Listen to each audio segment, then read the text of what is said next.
operação dessa, quem me conhece sabe que eu sempre trabalhei com grandes operações, chove de denúncias. É muita gente. Então, não dá para perder tempo. Então, temos que ser tiro rápido. Era para ter deflagrado aquela e continuado com outra.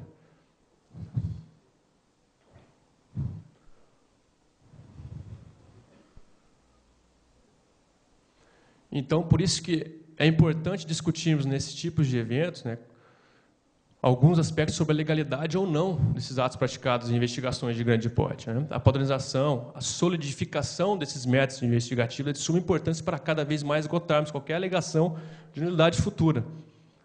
Nesse caso, detalhamos, abaixo agora aqui, as importantes colocações do então juiz do processo federal, já em âmbito federal, por ocasião de julgamento de HCs. Como eu disse, o processo hoje encontra suspenso por uma decisão do desembargador federal. Então, aqui as informações de HC, um HC que, resumidamente, a defesa alega a nulidade das interceptações telefônicas e de outros aspectos mais, isso atravancando todo o processo e possivelmente toda a operação. A gente acompanha aí que algumas operações foram anuladas. Recentemente, hoje, eu obtive a informação aí de que uma lá do estado de Goiás também teria sido decisão desfavorável. Então, o que acontece? Primeiro item, o segundo tópico, mas é o primeiro item da alegação. O que a defesa pede? Que as investigações nasceram exclusivamente das interceptações telefônicas. Aí o juiz o impetrante, diz que reside exclusivamente em interceptações telefônicas no nascedouro tanto da investigação como da descoberta de suposta atividade criminosa do paciente. No caso, algum dos envolvidos estavam presos. É o HC para soltá-lo e anular tudo. Conforme se depreende, o juiz está explicando, a representação da autoridade policial, o primeiro passo dado, as investigações não foi interceptação, como alegou a defesa. O que teve, gente? Teve muitas denúncias anônimas? Tem. Ninguém prestou termo de declarações. Todos os vários policiais envolvidos no estado de Goiás, todos os PMs, civis, alguém vai botar a cara ali no papel, como disse aqui o ilustre palestrante anterior acerca da delação premiada? Não, né, gente? São denúncias anônimas. Você telefona, diz que denúncia e diz o fato. Nós somamos, pegamos as denúncias e vamos em loco. Primeira diligência. Vemos o movimento, investigar, que local, que aquilo ali. Já vimos de pronto, todo indício de ser bingo. Foi feito isso. Os antecedentes das pessoas que estavam sendo incriminadas, uma família específica. Puxando antecedentes e estava claro, berrante, que eles continuavam a atividade há anos. Matéria jornalística e tudo mais. Informações sociais, né, que a gente colhe. Então, está lá.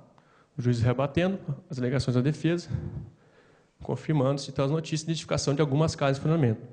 Cita a jurisprudência e tudo mais, que a denúncia, o e-mail anônimo, imputado, enfim, outras diligências a serem feitas, autorizam, então, o início da investigação telefônica. Mais à frente, a gente vai falar sobre o quê? Que é o principal ponto das unidades hoje, dessas investigações que usam o monitoramento telefônico, que é a principal ferramenta para desarticularmos uma organização. Que é o quê? O artigo inciso que diz que se a prova não puder ser feita de outro modo. Gente, Valparaíso é um ovo, uma cidade pequeníssima. Os bingos estão ali. Qualquer viatura que nós parávamos lá para filmar era, no jargão policial, plotada por um policial militar que trabalhava para a organização. Que policial que ia conseguir, então, filmar sem ser visto? Vamos quebrar o sigilo bancário. Infelizmente, também o sistema de quebra de sigilo bancário não é confiável. Vamos filmar de longe. Também é possível. É tudo à noite, escuro. Vamos adentrar o bingo. Toma geral. Eu fui pessoalmente pegar a placa no meu carro. Foi o carro pessoal, o nome de outra pessoa, para poder, porque isso é fato, eles levantam a vida toda mesmo. Possuem os mesmos bancos de dados que nós, policiais federais. Então, qual diligência, então, que ele queria que nós fizéssemos, além dessa? Ele que eu digo, o advogado.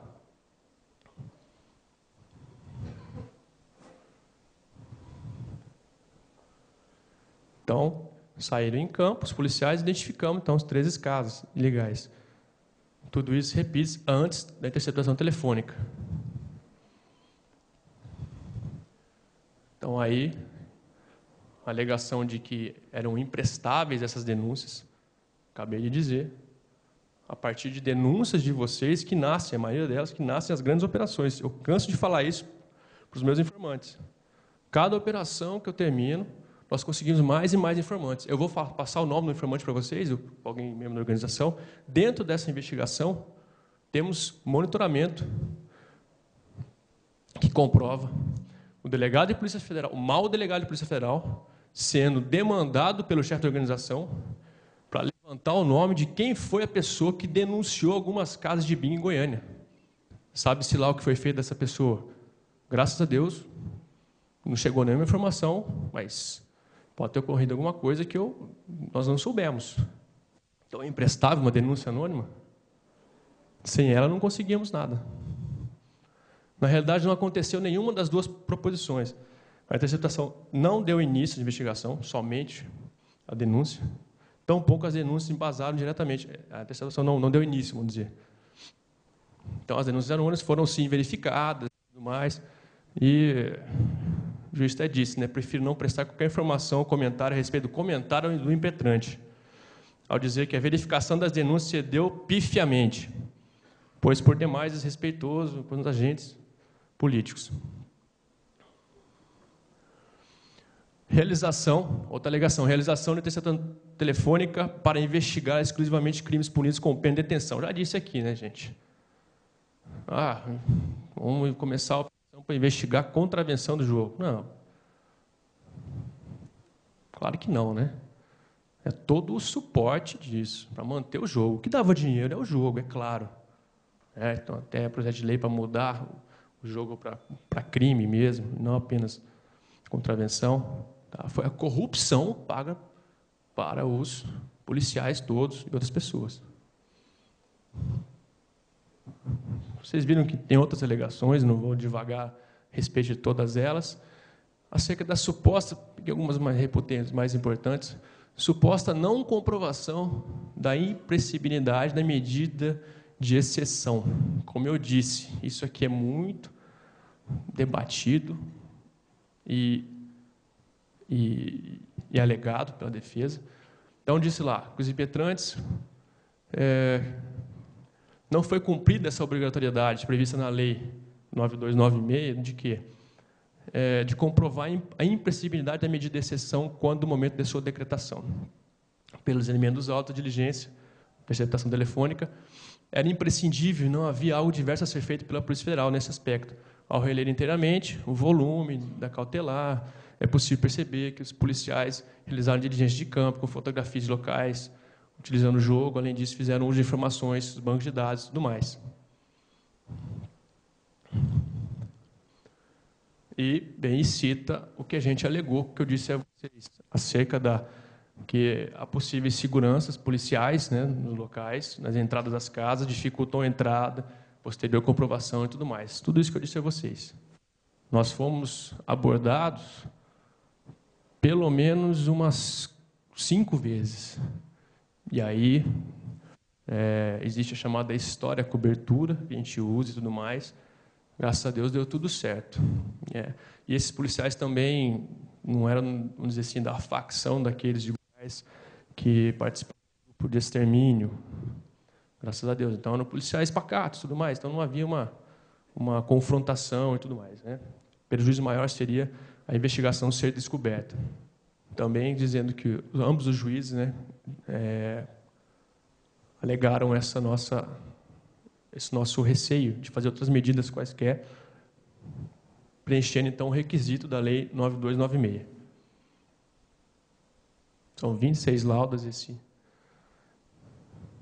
Tá? Até mesmo um pedido de suspensão do andamento da ação até o final do julgamento desse habeas corpus. Como eu disse, dizem a operação foi 2 anos, não, houve uma suspensão. O que aconteceu? Como havia centenas de páginas a cada 15 dias de indícios acerca de outras pessoas que não participavam da corrupção do jogo, é humanamente impossível que se faça uma análise detalhada dessas outras dezenas, centenas de páginas de deputados, senadores, enfim, juízes, né? A gente viu o afastamento de juízes e tudo mais no trabalho. Então, foi feita essa pausa para que a Polícia Federal fizesse uma análise mais perfunctória específica, sem investigar, apenas detalhar o que tem ali, o que tem de cada um, para realmente verificar. E aí, é claro, além de cada 15 dias, o juiz dar uma verificada, olhar que realmente não houve envolvimento dessas pessoas com o jogo, com a corrupção, mas para que o relatório fosse mais detalhado. Então, suspendeu-se isso, para fazer um relatório para cada evento específico de quem apareceu nessa segunda vida do chefe da organização. Esse segundo lado, a influência política, para ver se realmente não fazia parte da Operação Monte Carlo, e sim apenas os encontros fortuitos. Então, essa é uma outra alegação que designou a audiência de instrução de julgamento, enfim, suspendeu-se e tudo mais. Então, eles queriam minar, de qualquer forma, o trabalho. Então, senhores, percebi que pode haver algum debate, alguma pergunta, uma discussão. Vim aqui para frisar, mais uma vez, nesse ambiente acadêmico, com profissionais da área de persecução criminal e tudo mais, convidados, que são nesse tipo de importantes eventos que devem ser mais e mais discutidas e difundidas as melhores técnicas investigativas e jurídicas de atuação na persecução criminal de organizações criminosas, visando-se assim o afastamento de qualquer alegação futura. É utópico pensar que não vão haver, com certeza existem vários advogados e tudo mais, isso é salutar, que a discussão jurídica seja mais e mais debatida. Meu entendimento pode ser que mude no futuro, hoje é esse, e é majoritário, salvo engano. Enfim, depende de caso a caso. O importante é que sempre nos baseamos na legalidade, nas garantias constitucionais, certo? E que não esmurecemos. A organização criminosa está aí, saiu recentemente, né? Não está em vigor a nova lei que prevê, que inclusive já registrou o artigo, agora sim, né, colocando organização criminosa, descrevendo ela, colocando aí o juiz mais confortável para solicitar um colegiado. Observamos que houve ameaças a membros do Ministério Público, juiz, ou seja, mais pessoas assinando, como dizemos, assinando as decisões, para poder não ficar apenas a uma pessoa no foco. Então, o caminho é esse. Encontros como esse, eventos como esse, saem as discussões para que essas leis venham a entrar em vigor. E muito obrigado, estou à disposição. Algum questionamento? Obrigado mais uma vez, Fabiano.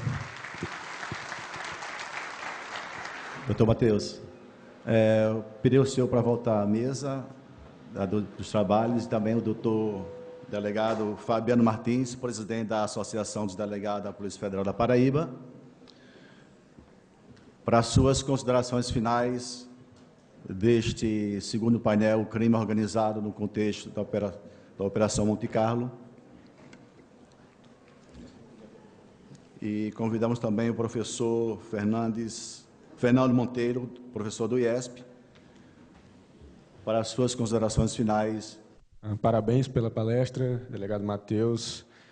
Realmente muito útil e muito um objeto de curiosidade muito ativo na comunidade jurídica, essas grandes operações.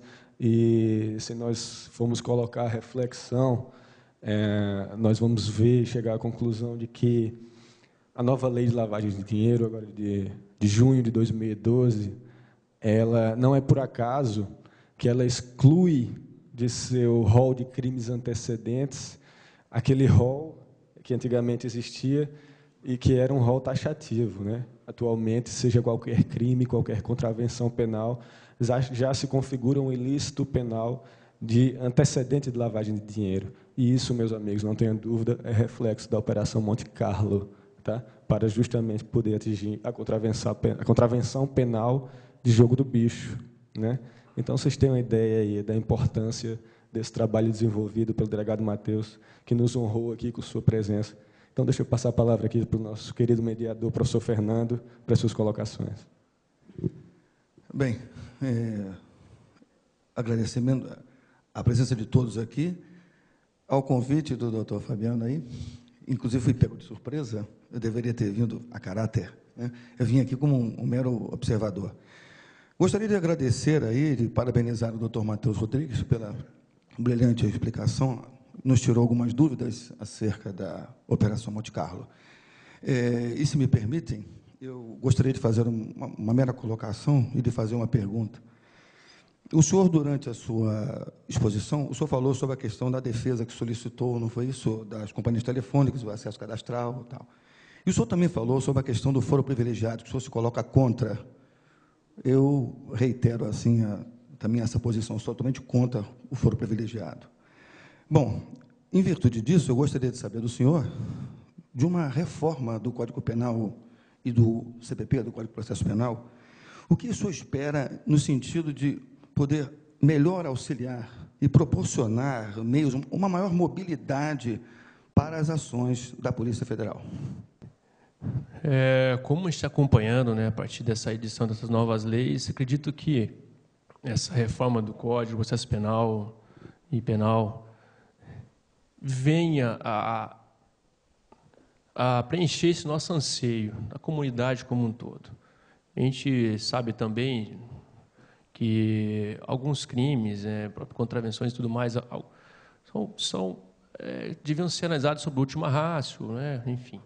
E esses que necessitam de mais combatividade, repito, sempre respeitando os direitos e garantias processuais, penais e tudo mais, isso não há como fugir disso, e pelo contrário, já cursei salas de aula com vocês e agora recentemente de mestrado e tudo mais, que a gente faz entender que sim, temos que estar sempre analisando se há algum direito mais íntimo e tudo mais, garantia, que está se sobrepondo a alguma medida mais intrusiva. Ocorre que, sem essa intrusão, alguns aspectos de investigação, não há como se iniciar uma investigação, nós ficamos atados. Então, eu espero que essa reforma, tanto na parte penal e processual, venha nos ajudar nessa combatividade de organização criminosa, a exemplo da nova lei de lavagem, que já eliminou esse rol taxativo, que nos deixavam atrelados àquilo ali, e que espero sim, tenho para mim que essa reforma trará alguns bons benefícios para a nossa investigação, persecução como um todo. Bem, meus amigos, eu vejo aqui alguns já ansiosos por fazer algumas perguntas, algumas indagações ao delegado Matheus, mas, devido ao adiantar da hora, a organização dos eventos nos impõe algumas marchas e algumas contramarchas. Então, eu quero aproveitar para convidá-los para um coffee break, tá? No outro prédio aqui da Estação Ciência. Tá? Vamos lá e vamos fazer um bate-papo mais informal, aproveitando a presença do delegado Matheus, bem melhor, num ambiente mais descontraído. Então, eu declaro encerrada essa mesa. E, no próximo painel, também um tema extremamente interessante, tá, pessoal? Que é a proteção a testemunhas ameaçadas. Tá? Uma palestra da delegada Carolina, que ali se encontra, ok? Vamos lá. Obrigado.